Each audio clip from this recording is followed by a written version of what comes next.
Hey everyone, welcome back to another very exciting Photoshop Daily Creative Challenge. I am your host, Jesus Ramirez. How's it going? It's a beautiful Wednesday morning here in the San Francisco Bay Area. Let me know if you're where you're watching from, and also let me know if you can hear me. I always like to do a sound check to make sure that we're ready to roll. First of all, I would like to say hi to Sam Peterson for helping out as usual in the chat. Thank you so much for being here, Sam. I appreciate the help. Um, Whoa, excuse me. Kind of losing my voice there. I see that we have Mia in the chat, Christine, Jennifer, Peter, Tony, General Kenobi, how's it going? Susan, Murray, Bruno. Good to see everybody. Jan, awesome. Yeah, let me know where you're watching from. NYC, we have Tony.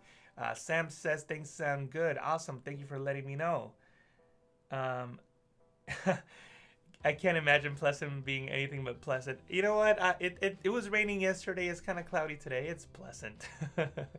um, yeah, good to see everybody. Thank you so much for joining me. This is going to be yet another Photoshop Daily Creative Challenge. As usual, we're going to work on a new feature of Photoshop 2021. Today, we're going to tackle the new Colorize Neural Filter, and I'm going to show you how to take what you get out of the Colorize filter and enhance it using traditional Photoshop adjustment layers and layers. So we're going to colorize a black and white photo today. That's what we're going to do. And if you want to follow along with me, make sure that you go into behance.net/challenge/Photoshop. Click on the big blue button to take the challenge with me so that you can get notified via the Creative Cloud app, and scroll down because these boxes unlock every day. In today's box, the November 18th box, is the Colorize a Photo box, and make sure that you click on the Getting Started file if you want to follow along with the image that I'm using, but you're free to use your own image. It doesn't have to be mine. You can use your own photo. So make sure that you download that. I'll give you a moment to download it so we can get started. And while I do that, let me just see if there's anything else in the chat. Cool. We got Patrick from Germany. Nice to see you, Patrick. Tim from Waterloo, Ontario, Canada. Awesome. Near Toronto. Good to see you. Cool. We got Ferry from Indonesia. Ferry's always in the chat. Good to see you, Ferry. Thank you for letting me about the audio, Antonio. I appreciate that. Cool. We have Drew from Cameroon. Nice. I've always wanted to visit Cameroon. I've only been to Togo, Africa, and that's about the only African country I've been to, but I've always wanted to go to Cameroon, always wanted to go to Nigeria, always wanted to go to Ghana. There's so many places in Africa I would like to go to. I would like to go to Equatorial Guinea, which is the only Spanish-speaking country besides Spain and obviously all the countries in Latin America. But I would like to visit that. I would like to visit Equatorial Guinea sometime. Cool. All right, by now you probably had enough time to download the asset file, so why don't we get started? Let me bring up Photoshop, and this is what you should have downloaded. This is a photo of these young ladies playing soccer, and this is what we're gonna use to color the image. And actually, I should have had this up. Give me 1 second. I'm gonna try to find the source image so I can show you where this came from, and you can find a lot of cool images. Give me 1 second. I should have had the link open. I apologize for that. Give me 1 second. Let's see if I can find it really quick. If not, no worries. We'll just keep working on it. But this photo, give me 1 second here. Sorry about that. I should have had this open.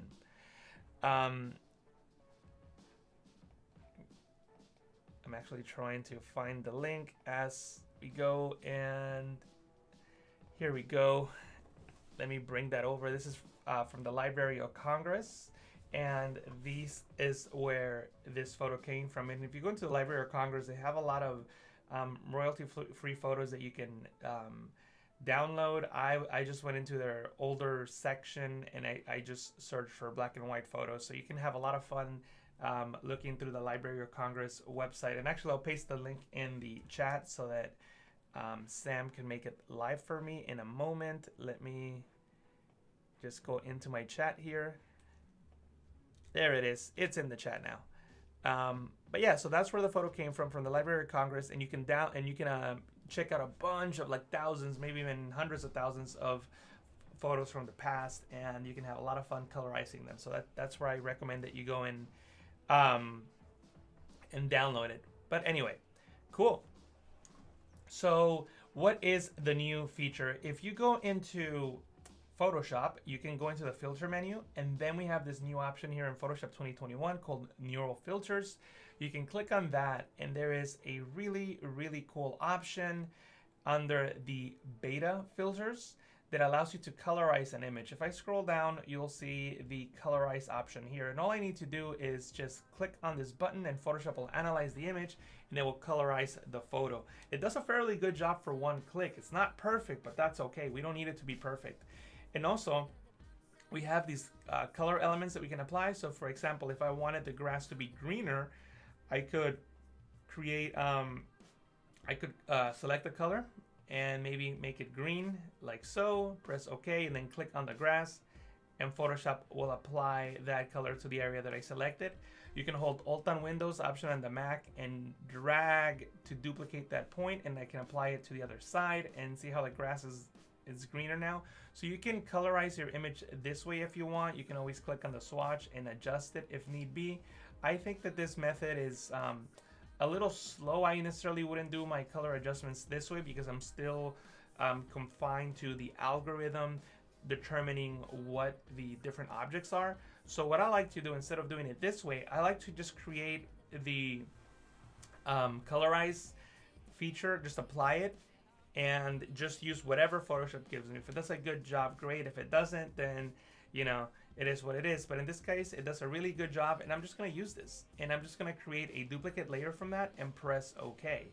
So now I have two layers. I have my original layer and I have my colorized layer. So I'm going to use this as my base layer for my colorization. So again, Photoshop's not going to do a perfect job, but that's okay. All I'm trying to do is save a lot of time, because here I can make the case and say that I'm, I don't know, half done, 75% done. It depends on how detailed I want to get. But the point is that I've already saved a lot of time, and I don't have to spend so much time getting into the getting it to this point. I'm already here. So what I can do now is create a solid color fill layer. And actually, before I do that, I need to select the color. So for example, notice that Photoshop missed part of her arm and her face. So I could select the same color that Photoshop decided to use for her face, something like this, and create a solid color fill layer. Press OK. From the layer mask, you can select that and then click on the invert button from the properties panel. And now you can paint with white using the brush tool on that layer mask. So see how I'm painting with white on that layer mask, and I'm bringing back the color. Obviously it's going to cover up all the detail, but if you change the blending mode to color, look at this. Super cool, right? You can just bring the colors back in that area. And obviously you want to take your time and go slow in your projects. So this is how this is the technique that I would use for that. And then down here, I would do the same thing. I would just click and paint over this area like so.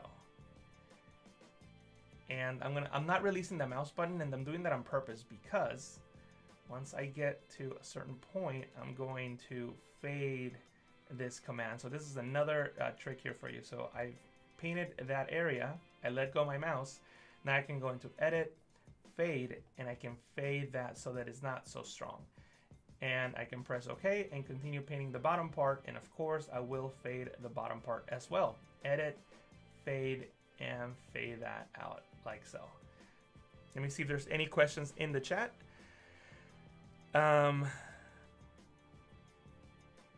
Yeah, Sam, it's very impressive how much it can automate, definitely. The big splotch of gray is bothering me though. Yeah, that's what we're doing. We're fixing all that gray. Okay, so Neil is saying this was so quick. My image has been there for 7 minutes and the little spinner at the top is still turning. So Neil, unfortunately, most of the neural filters, I think maybe all of them, require a fast GPU, and so if you don't have a computer with a like a strong graphics card, it may be slow. So if you're running this on a laptop, for example, and the laptop doesn't have a graphics card, then it will be a bit slow. So I should have said that a little earlier, but yeah. So if you have an older computer or a computer that doesn't have a strong or a graphics card at all, then this will be quite slow. And if you want to know what the Photoshop minimum requirements on it are, let me look them up. And if you just type on Google Photoshop 2021 minimum requirements,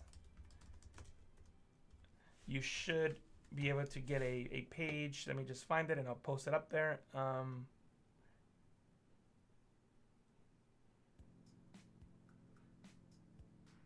Oh my, why am I having, oh, I don't know why I typed the wrong thing. So the page is here, I believe. Yes, Photoshop system requirements. This is the page. And you can just see that it does require a certain amount of graphics card. You can see that the minimum is 2 gigabytes of GPU memory, but it is recommended to have 4.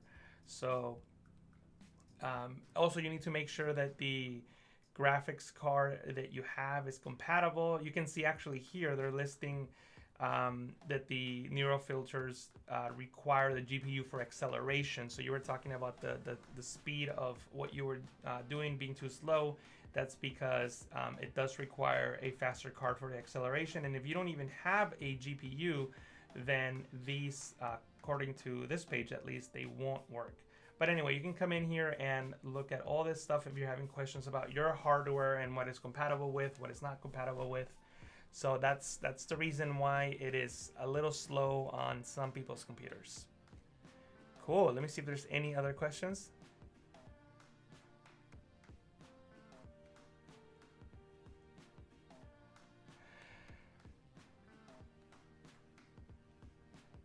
Robert's saying he uses a gaming computer, so you have no problem. Yeah, I have a gaming computer as well. Unfortunately, my computer's got 2 graphics card, but Photoshop can only use 1, unfortunately, but it's still no problem. Although I don't play games, I'm not a gamer. I just like gaming computers because they're fast. Cool.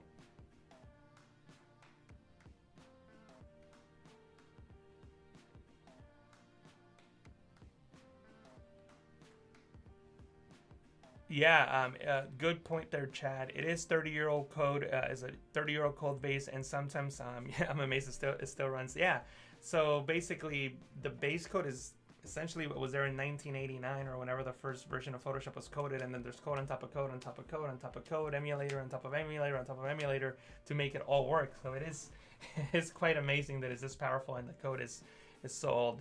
Cool. So let's continue with different colorization techniques. So we just looked at using a solid color fill adjustment, a solid color fill layer set to color, so that we could apply the color in areas where the artificial intelligence did not get it. So let me show you a couple more techniques. The next technique is using just a regular layer to enhance the areas that Photoshop got right, but we just want to enhance them a little more. So for example, in this new layer, and always name your layers because, you know, I can call this one woman skin left. So with this layer, I can now apply extra details to areas that Photoshop did get right. For example, on this woman's face, it looks like she's wearing lipstick.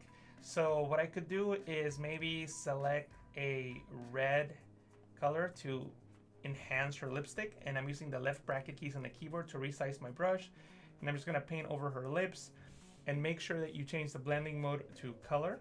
And I know that's crazy bright, and you know that's okay. I just want to be able to see it, and then I can fine-tune it later. So something like this, and she looks, I don't know, like the Joker maybe right now, but that's okay. So obviously that's not what we want. So just reduce down the opacity to basically 0 and just increase it just a tiny little bit. So you can start seeing just a little different color. So it's not exactly the same. See that? It's just a little tiny bit. And I can call this layer lipstick.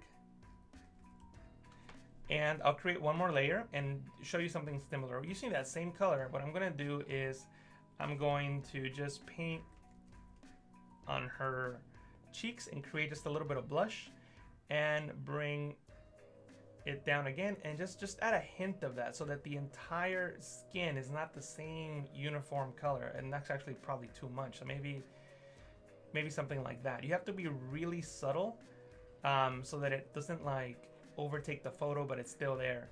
See that before and after? It's there, it's noticeable. Also, it looks like Photoshop added a little bit of color on her teeth. So let me just name this layer and I'll add one more layer. And then in this case, I'll just paint with white right here, like so. Change the blending mode to color and then bring down the opacity again. So I just don't want it to be that skin color on her teeth. And I can continue painting to make adjustments like so. So using these adjustment layers, and I'll just put them all into one group, and I'll call this one woman right. And you can see that adjustment. Also, in this case, I don't think Photoshop did a fantastic job in the color that it shows for the skin tone. So you may want to adjust it in that case. Just because Photoshop selected a color doesn't mean you have to stick with it. So I can actually just create, first of all, I'll select a skin tone that I want to use. So I kind of like the skin tone here. We'll see if that works. And I'll do the same thing. I'll go into solid color, and that might be too strong. So I'll even reduce it down a bit and change the blending mode to color.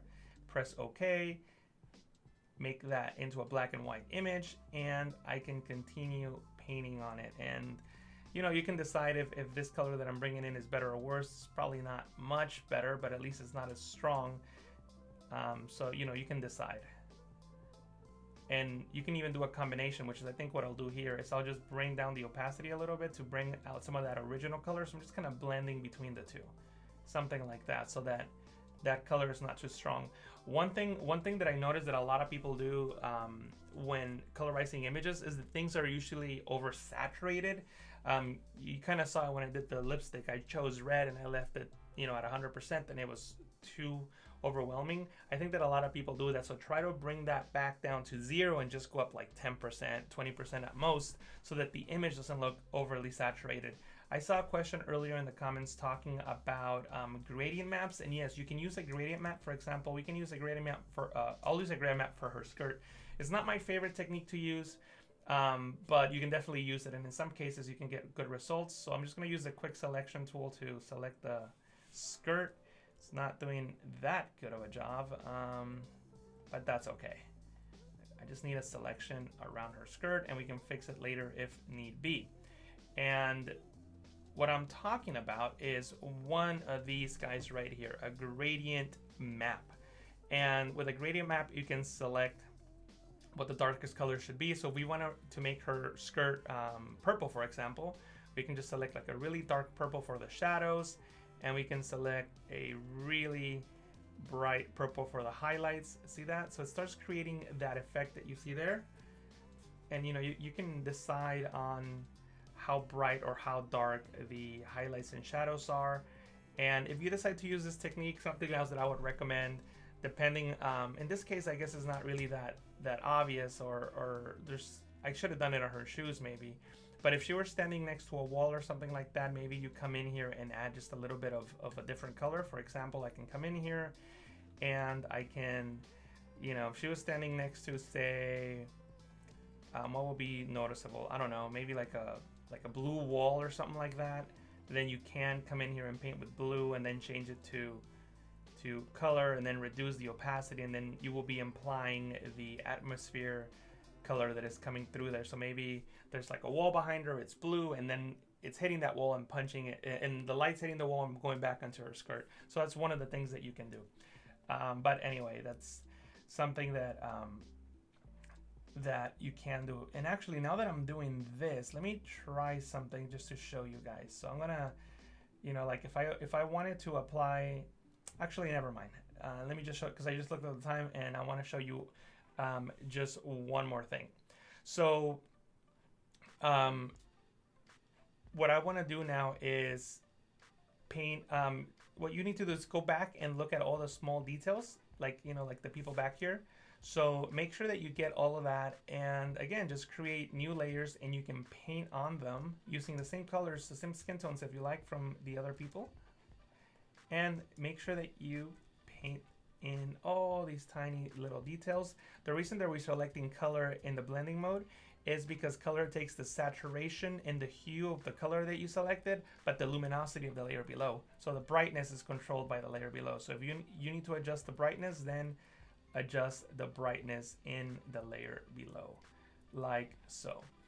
And bring down the opacity. And I think you get the idea. So the one thing that I will show you now is, for example, we'll do it in here since we're here already. If you wanted to, you could also go into the hue saturation adjustment layer, clip it to the layer below, and then bring the saturation down and control it that way as well. And if you're unhappy with the hue that you selected, you can just adjust it from here as well. But I probably would just change the actual pixels, because if you're using adjustment layers, then it could get really confusing to make that adjustment. But you do have that option available to you in case you need it. So let me know in the chat what you think about this technique. Has anyone tried the neural filter on a pet? I haven't. Let me know if you have, Jen. What were your results? Cool. Let's see.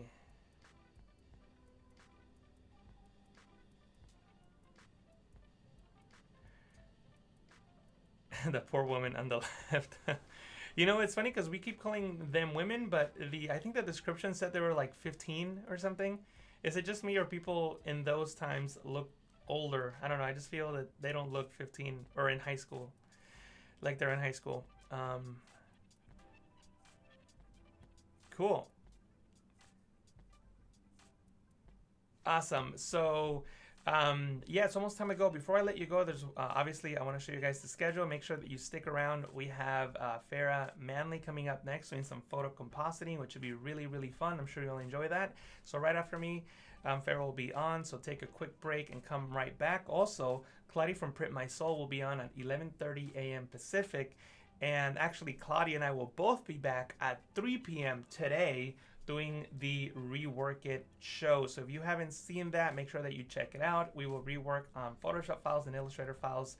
If you want to submit your Photoshop files, let me show you how you can do that, or your Illustrator files. I think I still have enough time to show you that.